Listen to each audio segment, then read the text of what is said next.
Welcome back, everybody. This is another episode of Around the Kinky Campfire. This is your host, Julius Marquise, the exquisite one. Ha ha ha, no. Incredulous. Infamous. I don't know. I'll go down in infamy. I did something wrong somewhere, and somebody's probably going to catch me for it. But today, I have another topic for you. Today, I am going to talk about something, but before we get into that, this is Around the Kinky Campfire. I am the host, Julius Marquise, officially HH Julius, or just Julius if you're feeling less fancy. I'm here for you to talk about certain things, and before we get into that, though, we have everybody's favorite time, that is the ASMR 5 seconds, because we've gone down from an ASMR minute to ASMR 5 seconds. I am drinking, unsponsored, the Sparkling Ice Caffeine Black Raspberry Flavor, zero sugar, 70 milligrams of caffeine, and the ASMR 5 seconds will start in 3, 2, 1.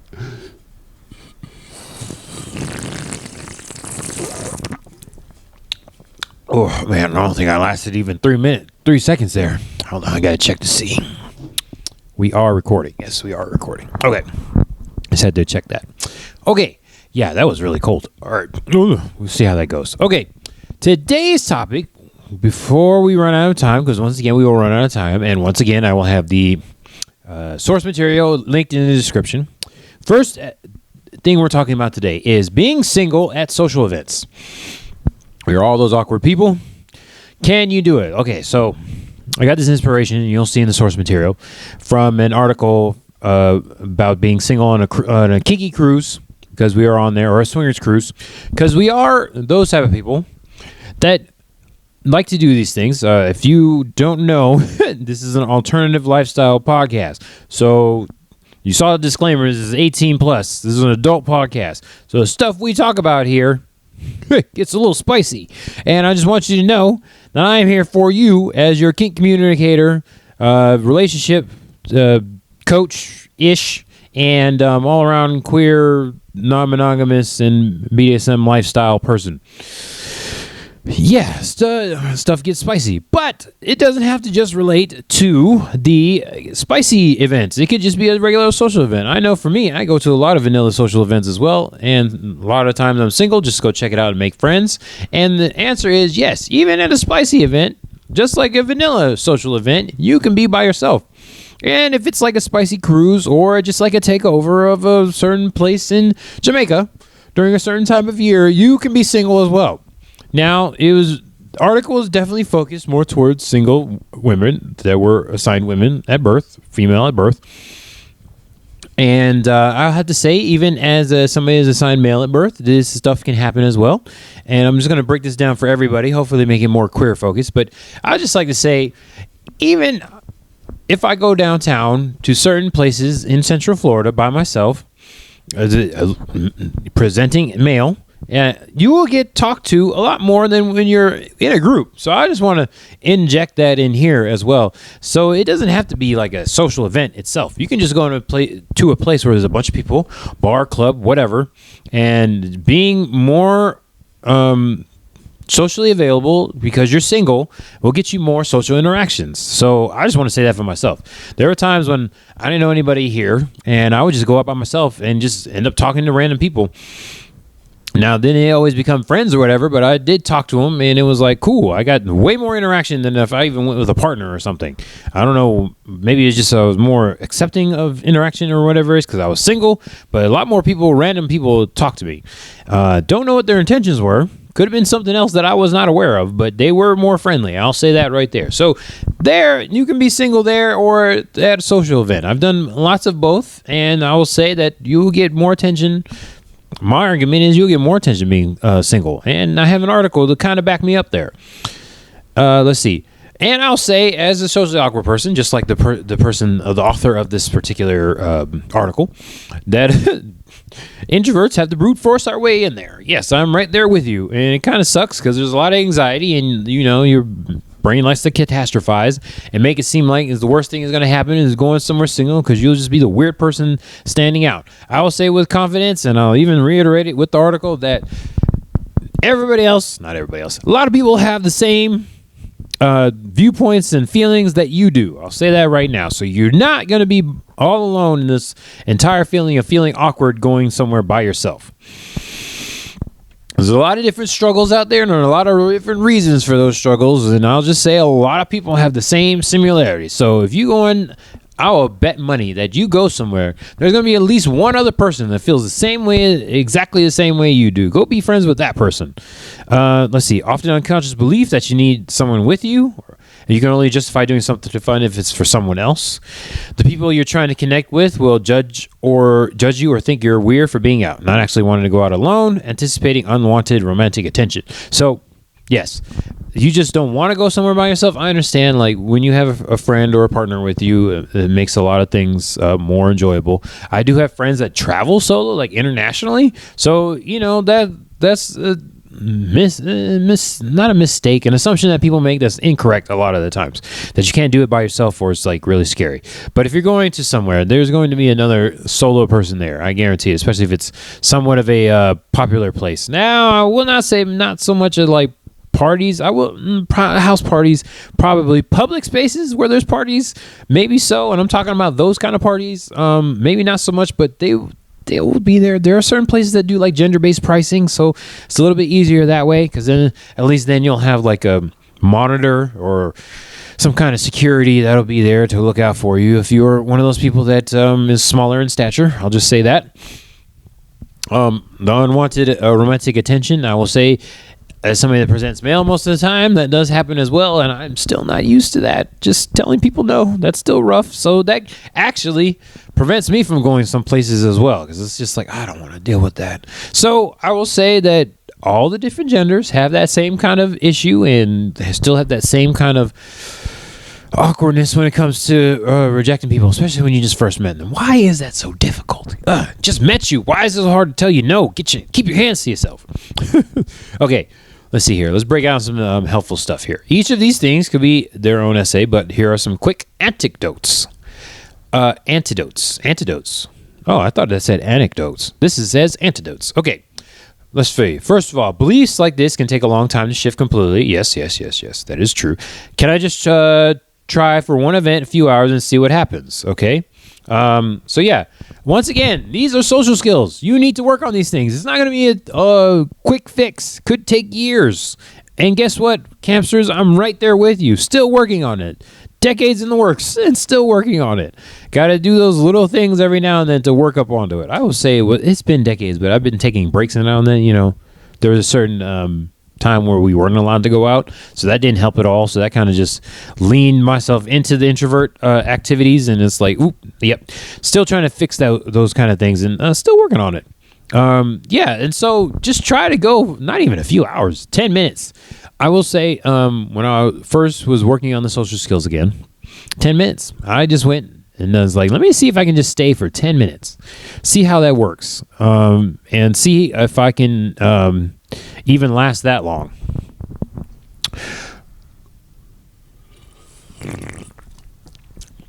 Set a timer on your phone, or just have your clock out or watch or whatever, and just chill. Say hi to a few people. You can do that as well. Talk to like 10 people, 5 people. 10 people is a lot of people. And talk to 5 people and see if they don't even have to be interested. You just say, hi, my name is so-and-so, and I'm here, and I just want to get out the house. Do that. Set a timer, or just do a number of interactions. That's all you got to do. Then you can just go home. That could be a success. That could be just something that you did that night. That's it. I've done that before.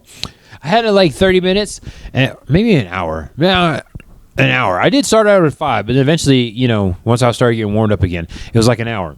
I get maybe like one drink, if that's what if you're allowed to do that there. And then I would go and try to talk to a few people. And then at 1 hour, I'd be like, you know what? It's time for me to go. Some people just make it to the parking lot. That's an accomplishment right there. So congrats to you if you made it to the parking lot. Just you got out the house. Well, first of all, you got ready. You weren't just naked going out there. Not yet anyways. And you got in your car, and you drove to the place, and you sat on the parking lot for like 5-10 minutes. That's an accomplishment. A lot of people don't even make it out of their car, and that's something right there, okay? So if you're one of those people and you just made it to the parking lot, that's mission accomplished. Now, give it a few times. You can make it like 10, 20 times if you wanted to, and then make it out of your car. At least get to the front door. That's enough right there, especially if it's a public place. Nobody knows what you're there for, so go make it to the front door. There were times I would see the group over there. I'm like, okay, those look like the people, but guess what? I'm going to go home and then maybe go get some food on the way home and go back home. Baby steps, people, baby steps. We ain't got to jump right up in there and be the most sociable person out there right off the bat. Okay, people won't even register that you're out alone. Yep. So we're talking about specifically a social event. People not even going to know that you're part of the social event at all unless you look like you're looking for the group. So, in both cases, you can just go walk by, do a little cruise by. I've done a little the flyby like the plane does. We just fly past the tower. It's like zoom past the tower, and then anybody seen Top Gun? You know what I'm saying? Just going past the tower and blow the speakers out, whatever. Anyways, I acted like I was an airplane, just zoom, and then go right past the group, like, hey, make a little face, hey, and then. That's it. You just kind of walk on by and go back home. And if you're just out by yourself, go out by yourself and nobody knows that you're by yourself. And then also, like, especially in like lifestyle events, whether it be like swinger or a kink thing, most people just don't know you're going to be by yourself. You could just be like looking like, I will say that is kind of strange. Like when I see somebody by themselves at the event, I don't always assume that they're by themselves. Like they have a partner waiting for them or something like that. You have to say, hey, I'm here by myself. And then you can also talk to the leaders and they'll let you introduce you to people, probably the more extroverted people that are not creepy. They'll be like, oh, go hang out with them because they're not weird and they're extroverts. And they'll help you like meet other people, or they'll introduce you to a bunch of different people. But yeah, that is interesting. Yeah, the article says that. And I didn't even think of that. But yeah, most of the time when you see people, you don't assume that they're by themselves. So you could be just like undercover laying low and nobody will even know. Let's see. And then, yeah. So like I said, that saying that you're by yourself, they'll be like, hey, I'm so it's my first time here, or I've always wanted to come here, but I'm by myself. I just want to come check it out. Then usually people are like, oh, yeah, here you go. Come on in. And we'll show you around, introduce you. Come sit over here. We have space for you. They'll open up a seat for you and that kind of thing. So that, yeah, man, a lot of that stuff is very helpful when you go to a social event. And that's a thing that pops up more, whatever world you want to be in. So like I said, even for vanilla people, there are a lot of social events, and we have meet and greets in the lifestyle world, usually to get vetted. So if you want to go into the extra spicy places, then usually you have a meet and greet, or a munch or a slosh, whatever it is, where you can go in and get to know everybody before you get to know them. Freedom to do exactly what you want without a companion, I will say that is a great benefit. Let's see, I really like my partners, so it's not a shot to them, but sometimes it's just fun going out by yourself and not having anybody to deal with. That sounds terrible. Not have to have anybody to worry about. That's not any better. That's not any better way to say that. Being by yourself to your own devices. Let's just, you know what? I'm a selfish person. How about that? I just like to do what I want to do and go and leave whenever I want, and I got to take care of nothing else. I will say that is the nice thing about solo polyness is sometimes you just get to go out by yourself because you don't have a nesting partner, and it's like, I'm going to do that. So you just go out and just meet people. You just chilling. Ain't got to worry about if somebody else is hungry or tired or thirsty. It's like, if you want to get something to eat, you go get something to eat. You can eat whatever you want and drink whatever you want. And then you can just leave whenever you want. And like, I'm going to go somewhere else now because I did a thing. I'm a little bit more energized than I thought. And I can do that because I'm by myself. So I kind of push for going out solo sometimes. Let's just say that. No shots to anybody whatsoever.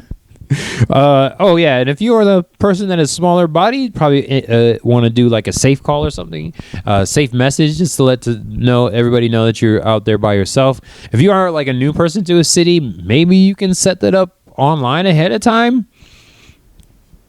I'm just going to live in my privilege here and say that I don't have to deal with that a whole lot. But yeah, it would be nice to have somebody that's like, hey, I'm safe and I made it okay, just to be able to say that. It doesn't always happen, but yeah, that's something that you should keep in mind if you are a smaller statured person. Okay, strategy time. 3 strategies for going out to social events without feeling awkward. Start with what seems less challenging with you personally. So like I said, go out to the parking lot and then go home. That's all you have to do the first few times if it's hard for you to get out. And, hopefully that's less intimidating than actually going to meet the group. Totally fine to go to the place, either go to the parking lot or just go inside, make a lap, and then leave. I've done that myself. Make it an experiment. So for the nerds out there, you can count the times. So like I went to the parking lot 10 times. Check, check, check, check, check, check, check.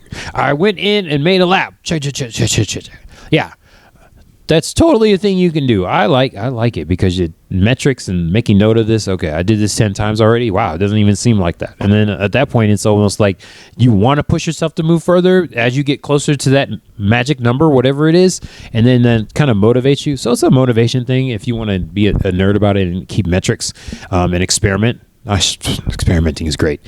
Fantastic opportunity to be observer, so you can just go be one of those creepers. I'm not saying I've done that, but I'm not saying I haven't done it. Where I went to the place and I sat across the bar, restaurant, club, whatever it was, and just watched the group interact. I'm not saying I haven't done that. Just go out there and just chill and just watch peopling. That's totally a thing to do.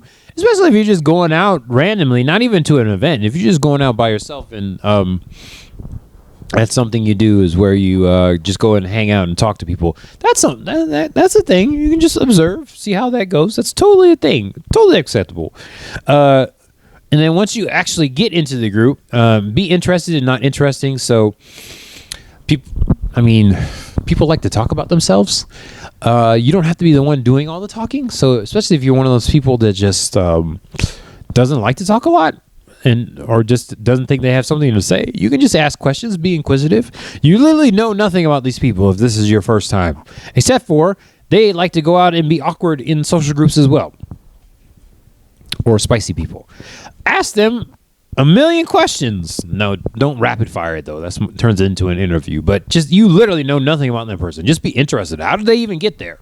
That's always a good question to start with. How did you get here? So yeah, just be interested more than interesting. Don't try to be interesting. That doesn't really end up working. But be curious about people. That's very something that a lot of people like. Yeah. So ask questions. Okay. Now, let's go specifically to lifestyle events. That was more generic, but we'll talk more about lifestyle events as I run out of time here. Okay, so we have more options than you think. Doesn't mean you have to stay at home if you're single and by yourself. You don't need a partner. Every event is different. So I will say when it comes to spicy events, yes, there are spicy activities. May or may be not nudity. That again, that is up to your comfort level if you want to be nude or not. But I will say that especially, so gender specifics.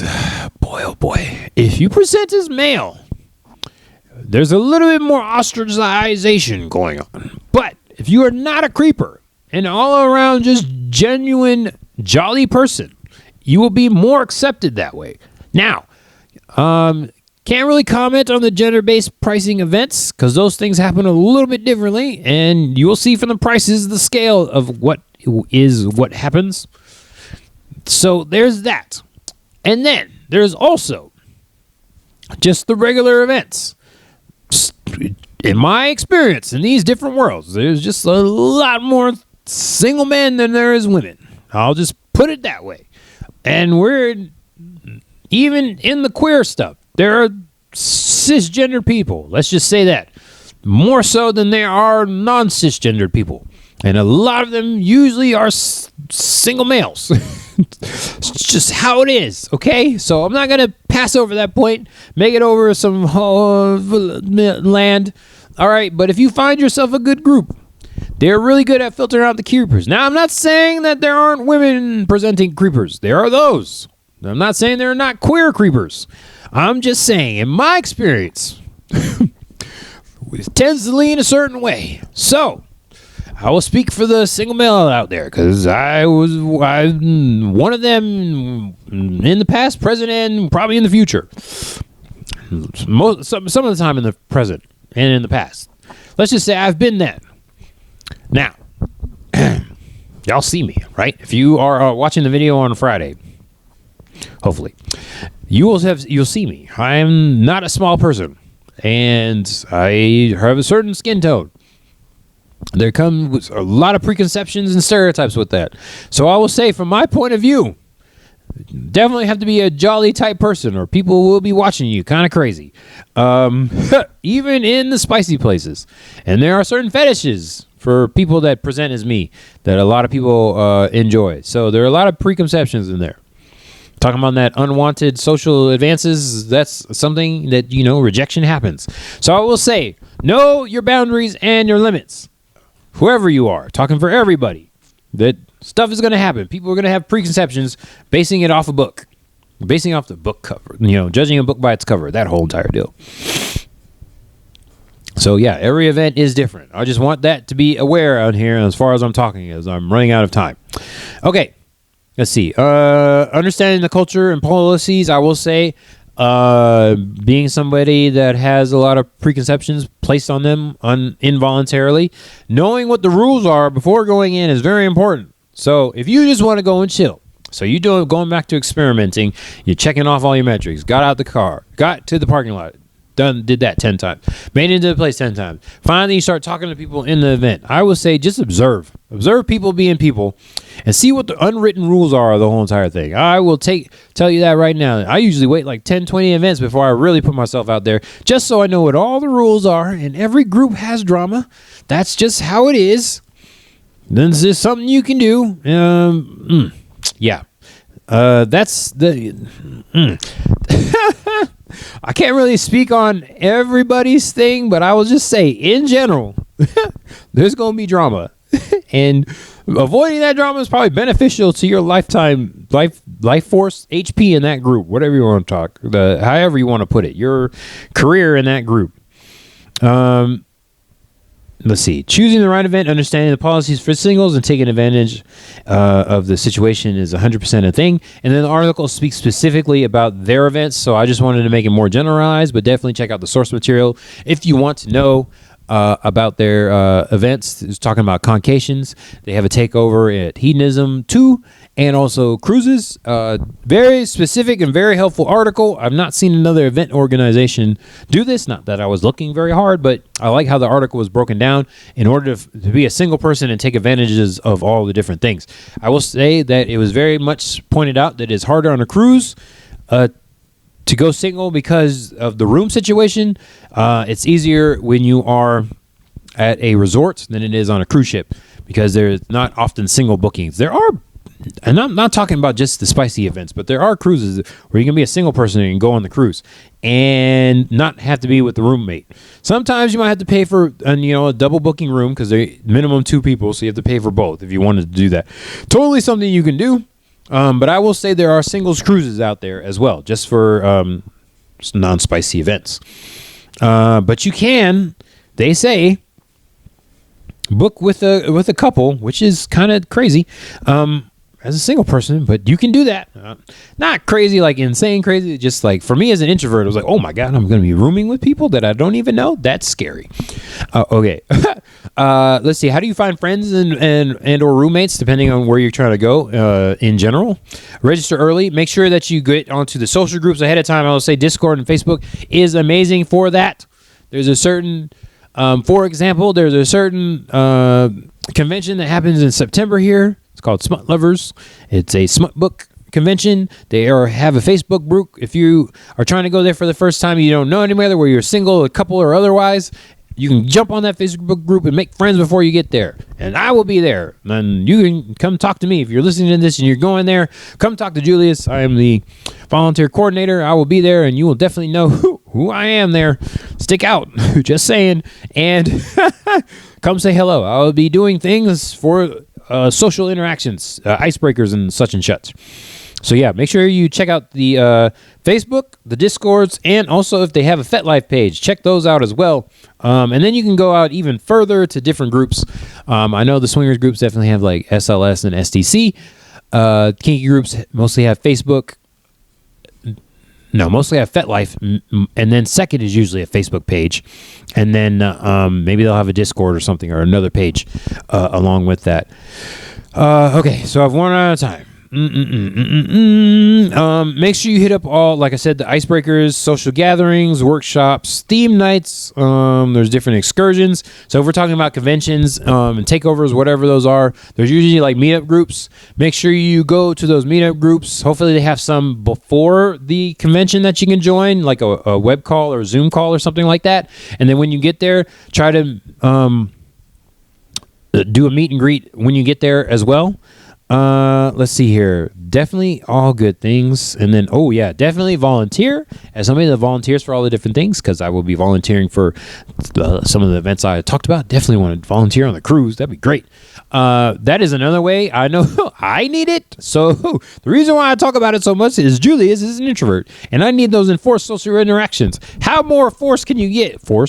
Can you get if you have to be the one answering the questions about where everything is going? So one of the shifts I take is the person that answers the question of where such and such class is and points people in the direction. Because guess what? People get lost. That is guaranteed. And they have to ask somebody. If you have one of the volunteer shirts on and you're in a position to be asked questions, then you have to do social interactions.